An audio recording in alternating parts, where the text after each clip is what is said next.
Shalom semua, kiranya damai sejahtera daripada Tuhan kita Yesus Kristus memenuhi hati kita semua, khususnya memenuhi di tengah-tengah keluarga kita masing-masing. Saudara, Ibrani pasal 11 ayat ke-6 dikatakan seperti ini. Tetapi tanpa iman tidak mungkin orang berkenan kepada Allah. Sebab barang siapa berpaling kepada Allah, ia harus percaya bahwa Allah ada dan bahwa Allah memberi upah kepada orang yang sungguh-sungguh mencari Dia. Saudara, inilah satu-satunya persyaratan untuk kita mendatangi Tuhan kita. Inilah kondisi yang satu-satunya untuk kita dapat diselamatkan, yaitu kita butuh sekali iman. Imannya apa? Kita harus percaya bahwa Allah kita ada, Allah kita hidup. Di tengah situasi apapun, kita tidak boleh lupakan bahwa Allahku masih hidup. Dan Dia masih bekerja di tengah lingkupan aku. Dan yang kedua, kita harus percaya bahwa Tuhan kita siap memberi upah jika kita sungguh-sungguh mencari Dia. Tuhan kita tidak pelit, Dia akan berikan. Bukan hanya sesuai kebutuhan kita, tetapi sampai berlimpah-limpah, Dia akan memberi upah kepada kita apabila kita sungguh-sungguh mencari Dia. Inilah yang harus kita pegang dan harus kita kejari. Iman itulah yang kita butuhkan. Justru apa yang dibicarakan daripada Alkitab itu tidaklah sulit bagi kita semua. Makanya Alkitab terus katakan kitab Ulangan bahwa apa yang dibicarakan oleh Tuhan tidaklah menjadi hal yang menyulitkan kamu, memberatkan kamu. Yakni barang siapa yang berlari kepada Tuhan, barang siapa yang mencari Tuhan, barang siapa yang berpaling kepada Tuhan akan dapat diselamatkan. Barang siapa yang mengejarkan Tuhan akan dapat diberkati. Itulah yang dikatakan daripada Alkitab kepada kita semua. Oleh karena itu, Mazmur 34 ayat ke-9 dikatakan seperti ini. Kecaplah dan lihatlah betapa baiknya Tuhan itu. Berbahagialah orang yang berlindung padanya. Coba lihat di sini saudara, kecaplah dan lihatlah betapa baiknya Tuhan itu. Tuhan itu siapa? Bukanlah Tuhannya pengarang Mazmur, tetapi justru Tuhan itu adalah Tuhan kita. Tuhan itu adalah Tuhanmu dan Tuhan saya. Dia yang katakan kepada kita sekarang, berbahagialah siapa yang berlindung padanya, siapa yang berlari padanya, siapa yang berpaling kepadanya. Dialah orang berbahagia. Itulah yang dikatakan daripada Alkitab. Jika kita berpaling kepada Dia, jika kita berlari kepada Dia, Dia akan memberkati kita dan Dia akan menyelamatkan kita. Inilah janji Tuhan.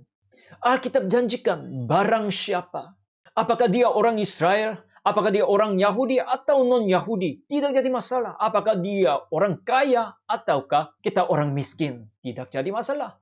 Apakah dia orang bangsawan atau orang benar sederhana, tidak jadi masalah. Apakah dia pintar atau bodoh, itu tidak jadi masalah. Tetapi Alkitab katakan, siapa yang berlari kepada Tuhan, siapa yang berlindung kepada Tuhan, dialah menjadi orang berbahagia. Malahan, apakah siapa yang sudah berpaling kepada Tuhan itu justru orang yang jahat sekali. Tapi dia pun tidak jadi masalah, kita katakan. Asal dia lepaskan kejahatan daripada tangannya dia dan berpaling dan berlari kepada Tuhan. Ketika kita mendengarkan firman Tuhan, kita akan menemukan suatu kesamaan di antara orang yang berpaling kepada Tuhan, yaitu dosa mereka dapat ditutupi oleh Tuhan. Coba kita dengar daripada Mazmur 32 ayat pertama katakan apa? Berbahagialah orang yang diampuni pelanggarannya, yang dosanya ditutupi. Inilah Injil bagi kita semua, saudara. Betapa berbahagianya orang yang sudah diampuni pelanggarannya. Dan betapa bahagianya siapa yang dosanya sudah ditutupi oleh Tuhan. Apakah dosa saudara dan saya sudah ditutupi oleh Tuhan? Meskipun kita percaya kepada Yesus, andaikan dosa kita masih belum ditutupi, itu celaka besar, saudara. Jikalau Tuhan meneliti hati kita dan perbuatan kita, sampai selama-lamanya. Itulah yang celaka besar, sebab tangan kita penuh dosa. Tetapi saudara, jikalau dosa kita sudah ditutupi, semua kejahatan kita, semua pelanggaran kita sudah diampuni oleh Tuhan, betapa bahagianya. Sebenarnya kita harus mengerti sifatnya, karakternya Tuhan. Yesaya pasal pertama ayat ke-18, di situ muncullah hati Tuhan. Marilah baiklah kita berperkara. Sekalipun dosamu merah seperti kirmisi, akan menjadi putih seperti salju. Sekalipun berwarna merah seperti kain kesumba, akan menjadi putih seperti bulu domba. Siapa yang berlari kepada Tuhan dan mengaku kejahatannya dan lepaskannya, Tuhan yang menyucikan semua kejahatan daripada tangan kita. Dia yang mengampuni dosa kita. Dia yang menyucikan tangan kita. Sebab nyawa dia begitu penting di mata Tuhan. Hingga korbankan anaknya yang tunggal, yaitu Yesus. Dia menyucikan dosa kita dengan darahnya Yesus Kristus. Bagaimanakah Tuhan kita mengasihi saudara dan saya? Hati Tuhan begitu dijelaskan dengan uraian di dalam kitab Yunus.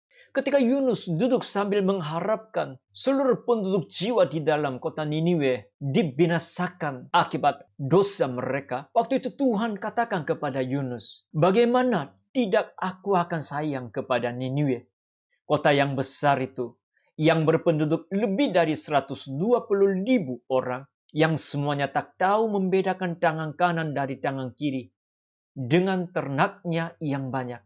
Luar biasa kan?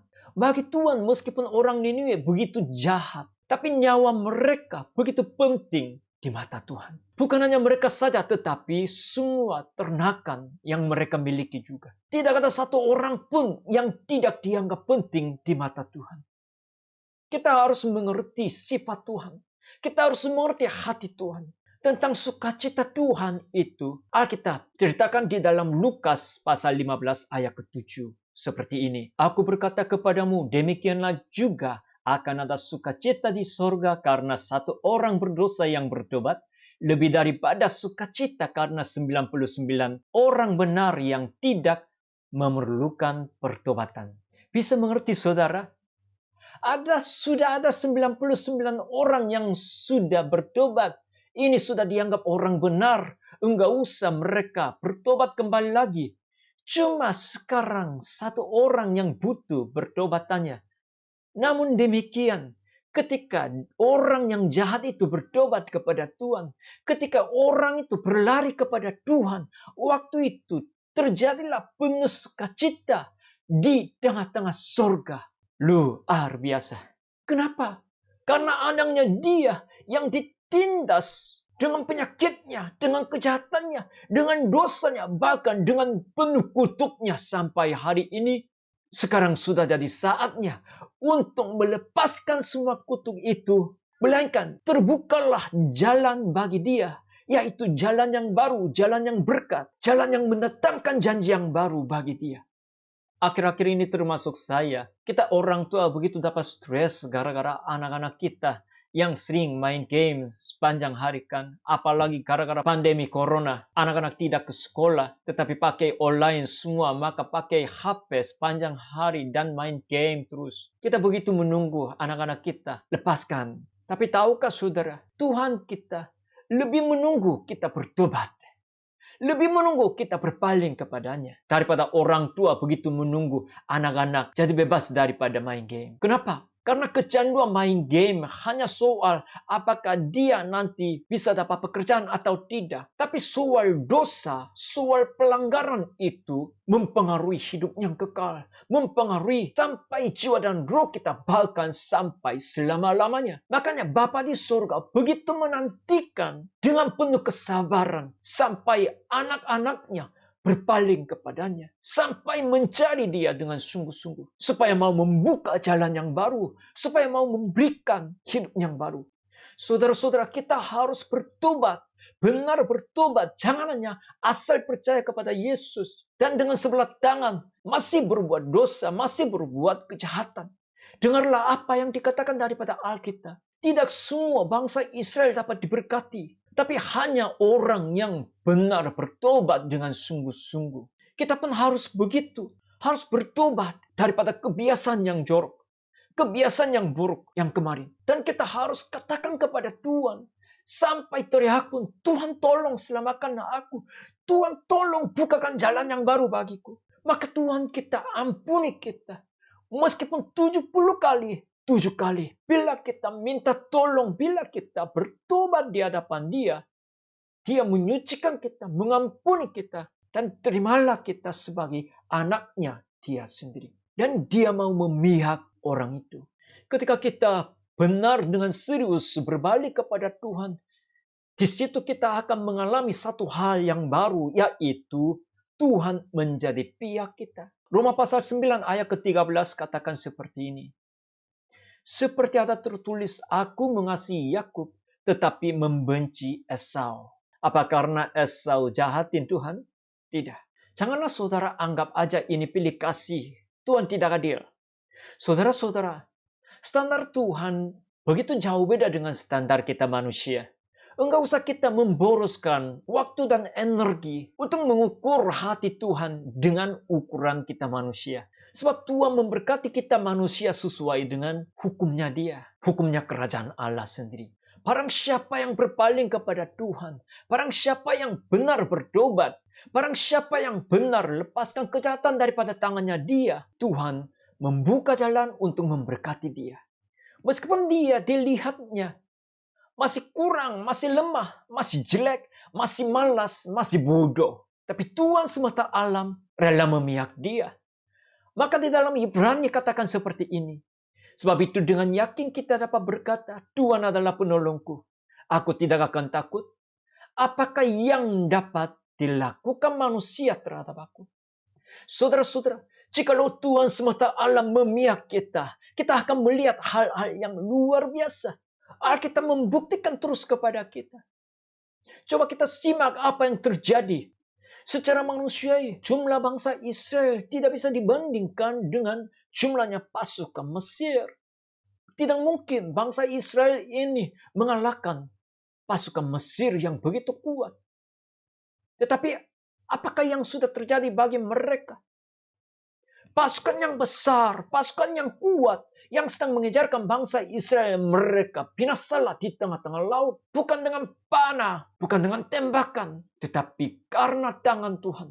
Bukan hanya itu, ada pasukan persatuan dari berbagai negara yang sedang mau menghancuri bangsa Israel. Sedang mereka mengelilingi bangsanya. Tapi apakah yang terjadi bagi mereka? Selama malam hari datanglah malaikat. Kemudian habisilah mereka semua. Apakah karena kekuatan bangsa Israel? Apakah karena strategis daripada pemimpin Israel? Tidak. Bukan karena itu. Hanya karena Tuhan semesta alam memihak bangsa Israel. Apakah saudara benar percaya kepada Yesus? Kalau gitu janganlah lepaskan tanganmu daripada Yesus. Malah peganglah Yesus dengan erat. Jangan lepaskan. Karena Yesus memihak kamu. Itulah yang fakta. Itulah yang sejarah yang dikatakan daripada Alkitab. Mungkin di antara saudara ada yang mau nanyakan. Katanya Alkitab, Tuhan memihak mereka. Tetapi kenapa bukan kepada aku? Aku juga percaya kepada Yesus. Tapi selalu Tuhan tidak mau memihak aku. Tapi saudara, sebelum saudara nanyakan dan mengeluhkan, coba kita nanyakan pada diri kita sendiri. Apakah aku benar percaya kepada Yesus dengan sungguh-sungguh? Apakah aku benar lepaskan segala kejahatan daripada tanganku? Kita harus tanyakan dulu. Bangsa Israel begitu mereka merindukan dan mengasihi Tuhan.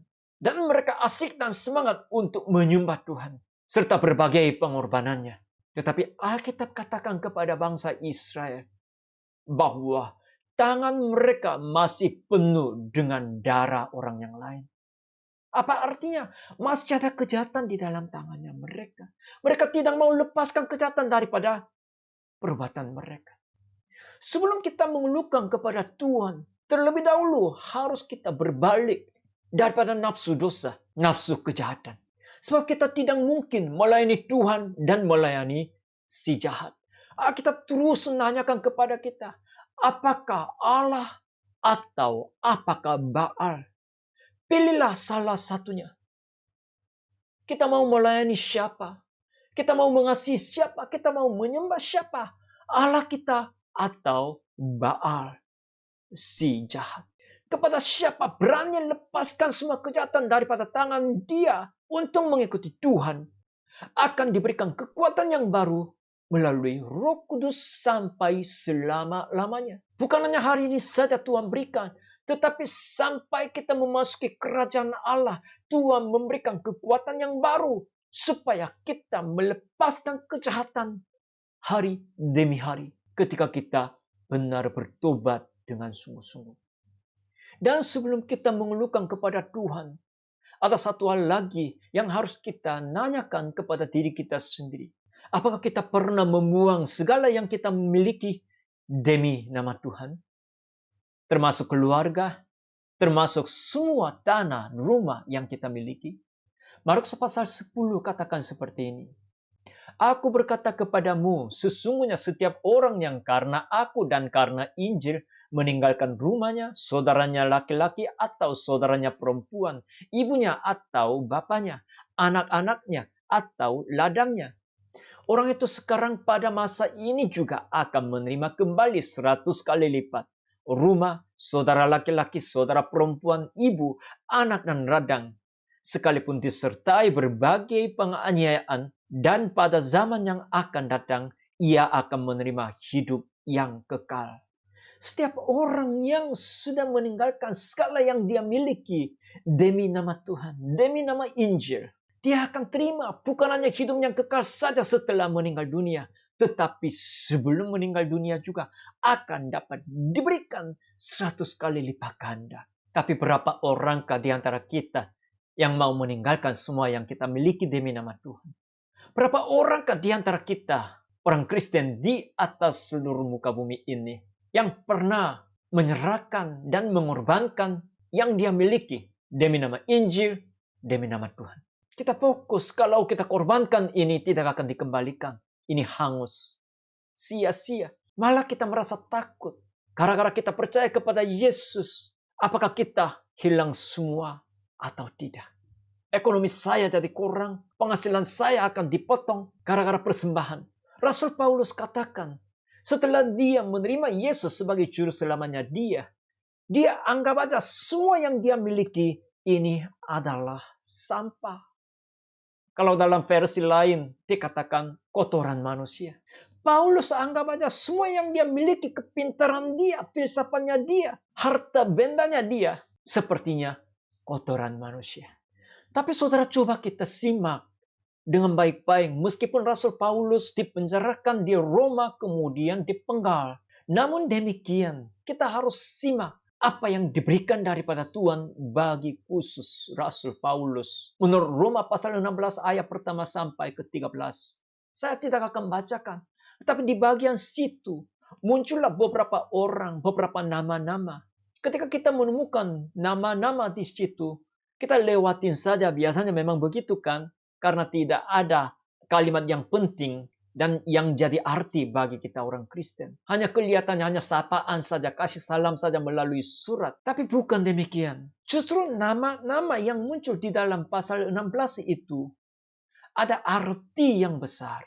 Paulus sebutkan beberapa orang dengan berbagai alasan. Alasannya apa? Yang disebutkan daripada Rasul Paulus, ada orang yang begitu menolong Rasul Paulus setiap saat yang butuh sekali bantuannya. Dan di antara nama-nama itu, ada juga orang yang menaruhkan nyawanya diri sendiri khusus untuk Rasul Paulus. Bukan hanya itu, ada orang yang memberikan respon yang cepat terhadap Injil ya Rasul Paulus. Dan juga ada kerja keras bagi Rasul Paulus dan Injil.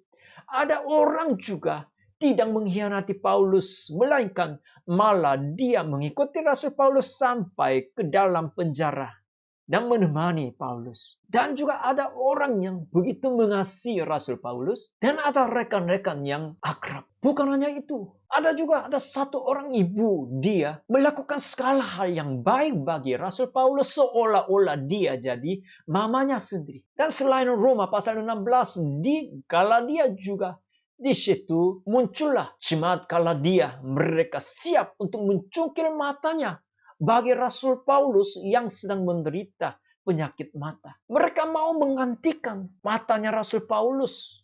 Gimana saudara, memang uangkah atau kesehatan tubuhkah? Ini bisa jadi salah satu unsur yang membahagiakan kita. Akan tetapi tidak harus ada banyak duit supaya kita berbahagia.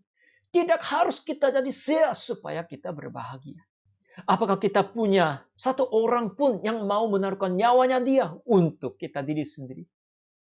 Apakah kita punya satu orang teman atau orang tua kita yang mau menggantikan mata kita, yang mau mencongkel matanya khusus untuk kita sendiri? Apakah kita punya satu orang ibu yang melakukan segala hal sepertinya seolah-olah dia jadi mamanya kita sendiri? Ada enggak? Apakah kita punya di antara teman-teman kita atau di antara jemaat yang lain? Apakah di antara keluarga kita, sanak saudara kita yang siap mengorbankan segalanya bagi kita sendiri? Punya enggak? Bukankah di sekitar kita cuma ada orang yang suka-suka menjelekin kita, iri hati dengan kita, menghakimi kita, menggosipin kita? Kasihan. Tuhan benar memberkati kepada orang yang sungguh-sungguh mencari Tuhan. Tuhan memberkati orang yang benar, lepaskan kejahatannya daripada tangannya dia. Carilah Tuhan dengan sungguh-sungguh. Sekali lagi, carilah. Mari kita sama-sama mencari Tuhan dengan sungguh-sungguh. Sebab dia siap memberi upah kepada orang yang sungguh-sungguh mencari Tuhan. Kiranya saudara dan saya, bahkan seluruh jemaat GBI Bojong Kamal, bangkit kembali lagi dan dapat diberkati dan menikmati jalan yang hidup, janji yang baru, melalui pertobatan yang benar, melalui sungguh-sungguh mencari Tuhan kembali lagi. Mari kita berdoa. Tuhan Yesus, kami juga begitu rindu untuk menikmati semua janji-Mu yang tertulis di dalam Alkitab ini. Sepertinya khususnya Rasul Paulus, kami pun mau mengalami Engkau memihak kami, Engkau menjadi pihak kami. Dan semua kesalahan kami, pelanggaran kami ditutupi dan diampuni oleh Engkau. Dan dapat disucikan daripada Engkau. Dan juga kami begitu rindukan. Karena kami percaya Engkau, semua pengorbanan kami bisa dapat dikembalikan, diberkati 100 kali lipat ganda di atas muka bumi ini juga. Meskipun ada penganiayaan, kami mau menikmati apapun tertulis di dalam Alkitab sebagai janji-Mu bagi kami, Tuhan. Bangkitkan hati kami, Tuhan, supaya kami benar-benar mencari Engkau. Seluruh jemaat GBI Bojong Kamal ini, tidak ada satu orang pun yang dikecualikan sanggup menikmati semua janji-Mu, Tuhan. Hanya dalam nama Tuhan Yesus kami berdoa. Amin.